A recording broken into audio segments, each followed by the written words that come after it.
صباح الخير او مساء الخير على حسب ما بتشوفوا الفيديو. طبعا زي ما انتم شايفين اهو بعصج لحمه لايه بقى للمكرونه البشاميل. هعمل النهارده مكرونه بشاميل وهشارككم طريقتي معاكم. طبعا كل واحد وليه طريقته في المكرونه وعلى حسب ما بيحبها. انا عملت اللحمه وعصجتها، حطيت لها بصل وفلفل وطماطم. ما تستغربوش انا بكتر اللحمه عشان خاطر تكفي معي. وسلقت طبعا المكرونه وغسلتها بميه ساقعه.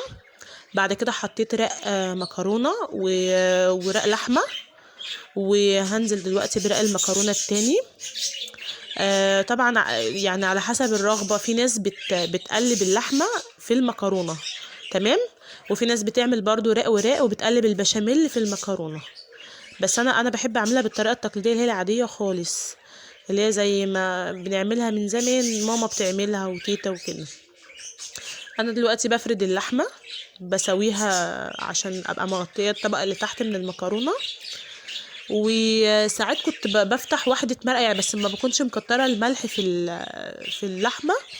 بفتح واحده مرقه وبفتفتها وارشها على وش اللحمه، بس ما بيكونش في ملح في اللحمه، تمام.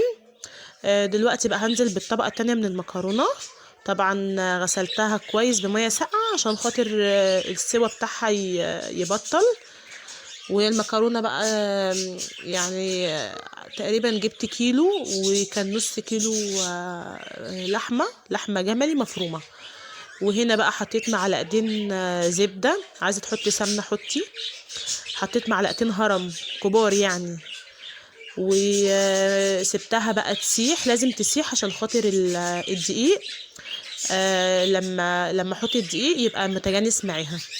حطيت كده معلقتين برضو كبار، معلقتين هرم يعني، زيها زي الزبده يعني. مثلا لو حطيت معلقتين هتحطي معلقتين، حطيت 3 هتحطي 3. وقلبتها وهسيبها كده اللي هما يتجانسوا مع بعض، او يعني عشان خاطر يبقى خليط تقيل وكويس، عشان يطلع لي بشاميل كويس. انا اللبن زي ما هو عادي يعني، كان بدرجه حراره الغرفه، ما سخنتهوش، سبته زي ما هو. وانا هبان هنا في الفيديو هحط اللبن، بس انا لقيت بقى اللبن تقل شويه لما سخن مع البشاميل. هقوم حطله، هيبقى تقيل قوي يعني في الفيديو. هكون انا بقى حطيت له نص كوبايه مرقه. انا بعملها بالمرقه العاديه يعني، بغلي ميه وبحط واحده مرقه. بخفف بيها البشاميل، تمام. لو هو بقى معاكي كويس باللبن بس، مش مهم بقى ايه تعملي اللي انا قلته ده.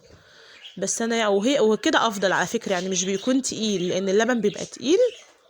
فلما انا خففتها كده كان طعم البشاميل خفيف، كان طعمها حلو يعني، ما كانش تقيل اللي هو بيغم النفس وكده. بس وهنا بقى بدمجهم مع بعض. طبعا لما اللبن بقى سخن بعد كده عمل زي ما انا قلت لكم، تمام. وطبعا كل ست بيت بتعمل على حسب ما هي حابه، او على حسب المقدار اللي هي حابه.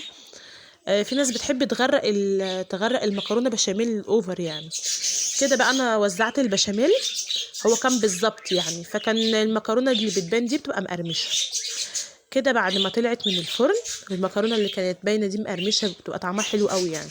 والباقي كله جوسي يعني، انا لما بقطعها بتبقى طريه كلها وجوسي كده في بعضيها. حبيت بقى انا اشارككم بطريقتي المكرونه البشاميل. طبعا كل واحده على حسب طريقتها، بس يعني في ناس بتحب تجرب حاجات جديده. وعملت جنبها كان في كابوتشا باقيه في التلاجة وطماطم وخيار باقي يعني من التلاجة، عملته قطعته في طبق على جنب عشان يفتح النفس وكده. ما تنسوش بقى